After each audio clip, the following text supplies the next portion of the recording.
That's not true. Not true. Hey everybody, it is Thursday, July the 21st, 2011. We have a great show coming up for you today. I'm Fiona Forbes. And I'm Michael Eckford. So what were you just doing, Michael? Fiona tried to tell me that if you rip a hair out by the follicle, you can transplant it to any part of your body. And I've heard this before, and I claim I don't think that's possible. Well, this all stemmed from the fact that Michael Eckford was pulling rogue hairs out of his Not knuckles true. right before we started It the wasn't show. a knuckle. For some reason, there was one hair right there. And I turned over, and he just like... But what am I going to do? I can't just leave it there. How about doing that in the privacy of your own home? How about we've worked together for 15 years? It could be worse than that. No, it couldn't, Michael. All right, finally, we have to catch it and get to it very quickly because... You have to what? Oh, the sun is out. Don't scare it.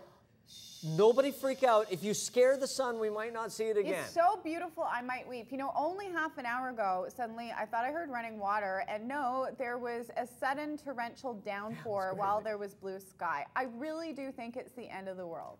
It was just Mother Nature's last expression of boo. Disdain. It's steaming hot everywhere else on the planet except for Vancouver. I think it might be pushing our luck if we request that not only it's sunny, but maybe if it could sneak above 20 degrees as well. Or maybe stay sunny for more than 2 hours at a time. Yeah, that would be good. Also be well, very welcome. You know, it was a double whammy for me today because, you know, I got up and it was gray and it was gloomy. Do you ever have that moment where you get up, and you realize that you have no coffee in the house and you're me?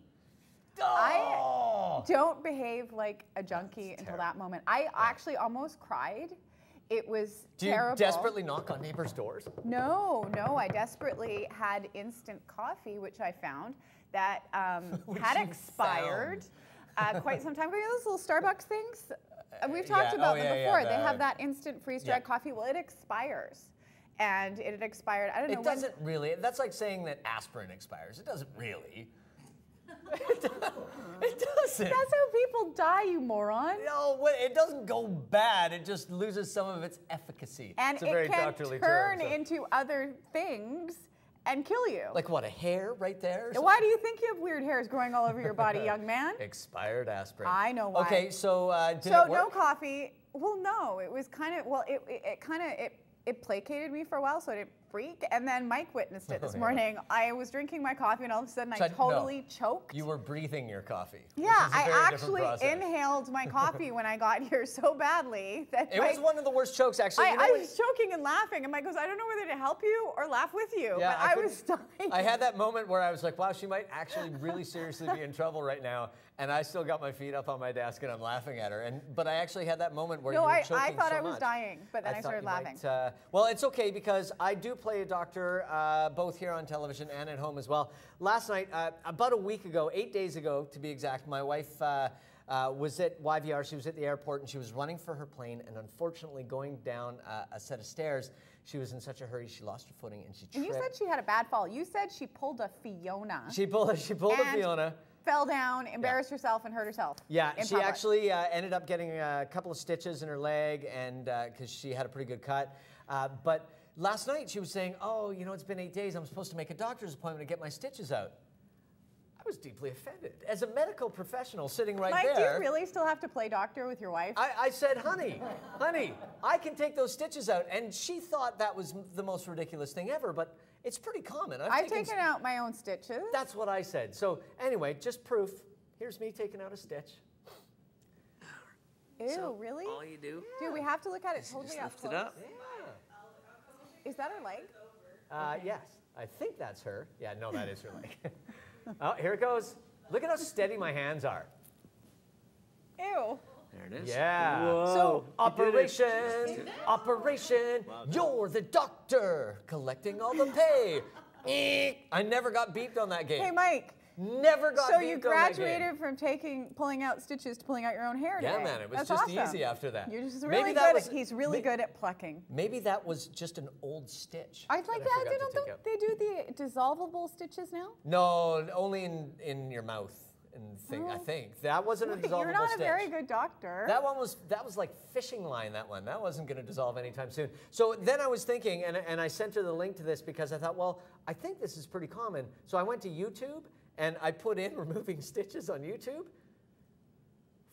100 and some odd results come back See, for people Michael? removing stitches. A lot of people like to play doctor. There are people removing surgical staples on YouTube, like really major, big things, and people are just kind of plucking them out of their bodies. So if you want to spend a little bit of time, that's how I would suggest you spend this every day. And make sure that you take all your aspirin that's expired first. No, you know what? He's Dr. Eckford. Find your expired aspirin.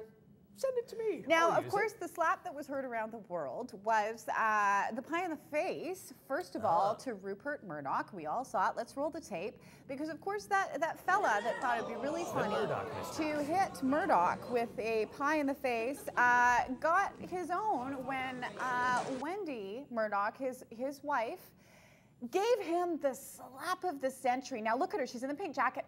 Thwack, you can just hear it. She just protected her. She went right over top. Husband, but the thing that I found out about her, because if you watch her in the background of the hearing before this all happened, angry. Oh, the stink eye she gives everybody is incredible. Yeah. And I'm kind of scared of her. Look at her. Look at her. Don't mess with my husband.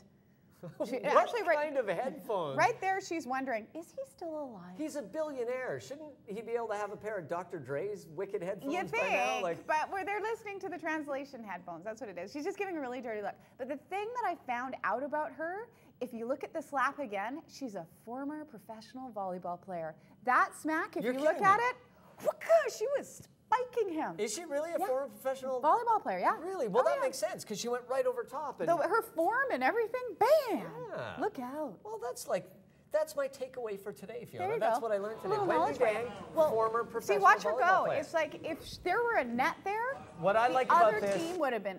Is how James Murdoch actually pushed his dad into the person assaulting them. And he ran away. That's how you know who's the founder and who is the heir. There you go. To it. The heirs. And push really people quick, into every now and then on the internet we find a video that is like our relationship here. And Michael, I just want to say that I've had the time of my life. Guess who's who? Is that Al Roker and Ryan Gosling? I am Al Roker in that because I love him. Ryan Gosling, I've been currently obsessed with Ryan Gosling because he's very, very funny and charming. Yeah, he's funny. In all his interviews. He's Canadian. There you go. Gotta like that. We have to check out what's happening on Rock 101 with Elise, and this one involves barbecue.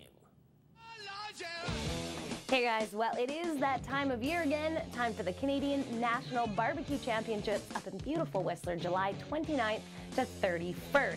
And as usual, Rock 101 wants to send you in style. Enter online at rock101.com and you could win 2 nights accommodations at Legends in Whistler Creek, Tasters passes, and $100 of great food and drink at Dusty's Bar and Barbecue. So, what are you waiting for? Oh, my goodness. That looks delicious. Wasn't it hot when they lay you down on that spit? That looks delicious. My buddies, the Free Pours, I believe, are competing this year in the Canadian Barbecue Championships. Go Very cool. We're going to take a quick break. When we return, the mayor is here. Gregory Robertson joining us right after this. So go away.